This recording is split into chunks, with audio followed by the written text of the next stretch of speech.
ارشاد فرمایا جب حکمران ملک کے وسائل کو، ٹیکس کے پیسوں کو، قومی خزانے کو اپنی ذاتی جاگیر سمجھنے لگیں اور عیش و عشرت قومی خزانوں پہ کی جانے لگے تو قیامت کا انتظار کرو۔ پھر قیامت دور نہیں ہے، قیامت نیڑے آ چکی ہے۔ جو ٹیکس ہم دیتے ہیں ان کا مقصد ملک کا نظم و نسق چلانا ہے، لوگوں کے لیے بنیادی ضرورتوں کی تکمیل کرنا ہے، ملک کے دفاع کو مضبوط کرنا ہے اور لوگوں کے لیے آگے بڑھنے کے امکانات کو بہتر سے بہتر کرنے کی کوشش کرنا ہے۔ تعلیمی نظم ہو، صحت ہو اور دیگر انسانی بنیادی ضرورتیں ہوں، ان کو پورا کرنے کے لیے ٹیکس دیے جاتے ہیں۔ لیکن جب ہمارا دیا گیا ٹیکس حکومتی محصولات اور آمدنی کے جتنے بھی ذرائع ہیں وہ ذاتی عیش و عشرت پر خرچ ہونے لگے، اللوں تللوں پر اڑائے جانے لگے، وزیروں کی اور مشیروں کی فوجیں اس کو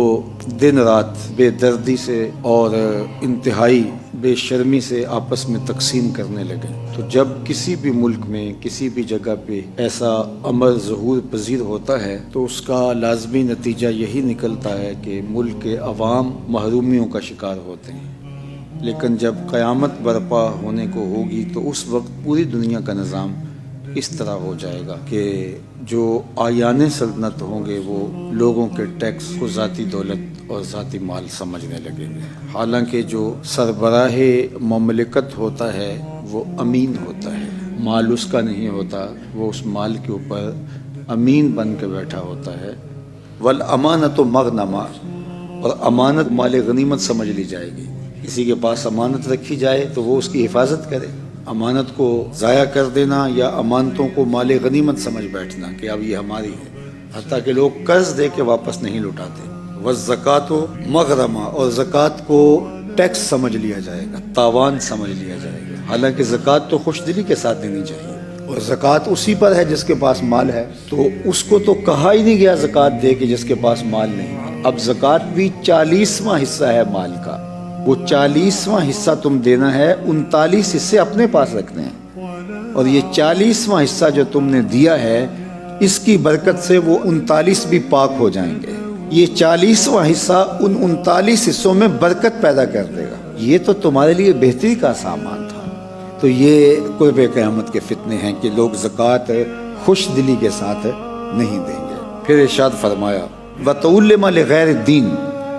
اور دینی علم بھی سیکھا جائے گا، دین کے لیے نہیں، دین کے علاوہ کسی اور مقصد کے لیے، حصول زر کے لیے، مال و دولت کے لیے۔ وَأَطَاعَ الرَّجُلُ امْرَأَتَهُ وَأَكَّ أُمَّهُ، آدمی بیوی کی اطاعت کرے گا لیکن اپنی ماں کی نافرمانی کرے گا۔ یہ بات ذہن میں رکھیے کہ افراط و تفریط سے ہٹ کر اعتدال کا راستہ ہی خیر کا راستہ ہے۔ کچھ لوگ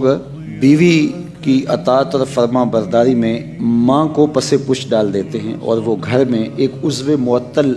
بن کے رہ جاتی ہے، اور کچھ لوگ ماں کی اطاعت اور فرما برداری میں، اس کے احکام کی بجا آوری میں اور اس کی تعظیم، توقیر اور عزت بجا لانے میں اس قدر آگے ہوتے ہیں کہ بیوی گھر کے اندر عضو معطل بن کے رہ جاتی ہے اور اس کی تحقیر بھی کی جاتی ہے، تذلیل بھی کی جاتی ہے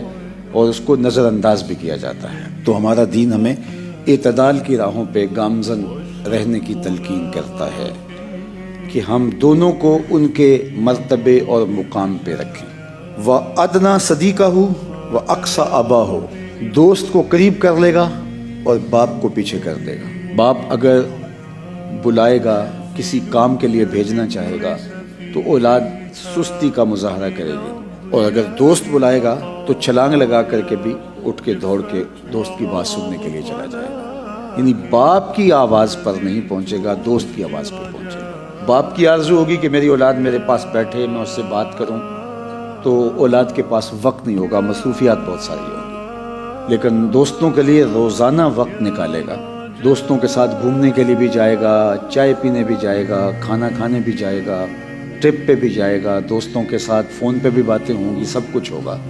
لیکن باپ کے لیے وقت نہیں ہوگا۔ اس کا مطلب یہ نہیں ہے کہ دوستیاں ترک کر دی جائیں، لیکن ترجیح باپ کو ہونی چاہیے، ترجیح دوستوں کو نہیں ہونی چاہیے۔ وظہرت الاصوات، اور فرمایا کہ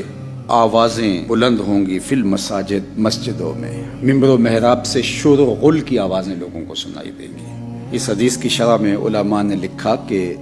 اللہ کا ذکر بھی متوازن اور معتدل آواز کے ساتھ مساجد کے اندر کرنا چاہیے، وہ بھی اس تیز انداز سے نہیں ہونا چاہیے